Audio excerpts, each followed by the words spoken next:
मैं आज जब आप सबके सामने उपस्थित हुआ हूं, तब राज्यसभा में मेरे बयान को तोड़ मरोड़ कर पेश किया गया। मेरा मीडिया के सभी मित्रों से आग्रह है, कांग्रेस ने सार्वजनिक जीवन में जो पद्धति की है कि बयानों को तोड़ मरोड़ कर पेश करना, हो हल्ला मचाना और भ्रांति खड़ी करना। पहले उन्होंने नरेंद्र मोदी जी के भी एडिटेड बयानों को सार्वजनिक किया। चुनाव जब चल रहा था, मेरे बयान को एआई का उपयोग कर एडिट किया गया और पूरे देश में इसको प्रसारित करने का घृणित काम किया गया। और आज अंबेडकर जी के लिए मेरी बात को तोड़ मरोड़ कर वो पेश कर रहे हैं। मैं स्पष्टता के साथ कहना चाहता हूं, मीडिया को विनती भी करना चाहता हूं कि मेरा पूरा बयान जनता के सामने रखिए।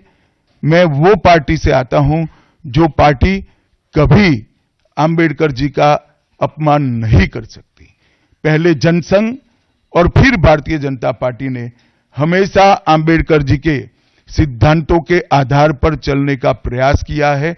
जब जब भारतीय जनता पार्टी शासन में रही, अंबेडकर जी के सिद्धांतों का हमने प्रचार किया है, प्रसार किया है। आरक्षण को और मजबूत करने का काम भारतीय जनता पार्टी ने किया है। इन्होंने जिस प्रकार से आरक्षण को भी विरोध किया, वो भी हम सब जानते हैं।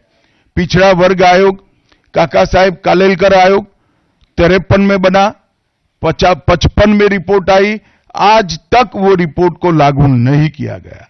31 दिसंबर 1980 को मंडल आयोग बना, मंडल आयोग की रिपोर्ट आई।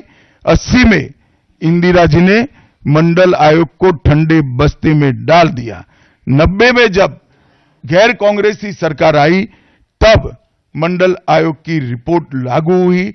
उस वक्त राजीव गांधी विपक्ष के नेता थे और जब मंडल आयोग की रिपोर्ट लागू हुई, प्रस्ताव संसद में आया, राजीव जी ने अपने जीवन का सबसे लंबा भाषण ओबीसी के आरक्षण का विरोध करने के लिए किया।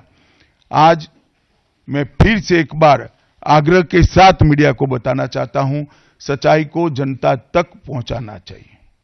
मेरी पूरी बात बहुत स्पष्टता के साथ, कोई कंफ्यूजन के बगैर राज्यसभा के रिकॉर्ड पर है। आज भारतीय जनता पार्टी के सैकड़ों कार्यकर्ताओं ने ट्वीट कर भी इस सत्य को लोगों के बीच में पहुंचाया है। और जिन्होंने जीवन भर बाबा साहेब का अपमान किया, जिन्होंने जीवन भर बाबा साहब के सिद्धांतों को दरकिनार किया, जिन्होंने जब तक सत्ता में रहे बाबा साहब को भारत रत्न मिलने नहीं दिया, जिन्होंने जब तक सत्ता पर रहे आरक्षण के सिद्धांतों की धज्जियां उड़ाई, वो लोग आज बाबा साहेब आंबेडकर के नाम पे भ्रांति फैलाना चाहते हैं। मैं कांग्रेस के अध्यक्ष खड़गे जी को भी कहना चाहता हूं, खड़गे साहब, आपका तो कम से कम दायित्व बनता है, क्योंकि आप उस वर्ग से आते हो जो वर्ग के लिए बाबा साहब आंबेडकर जी ने पूरा जीवन समर्पित किया।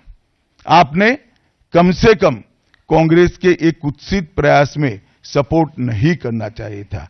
मुझे बड़ा दुख है कि आप भी राहुल गांधी जी के दबाव में इसके अंदर शामिल हुए हो।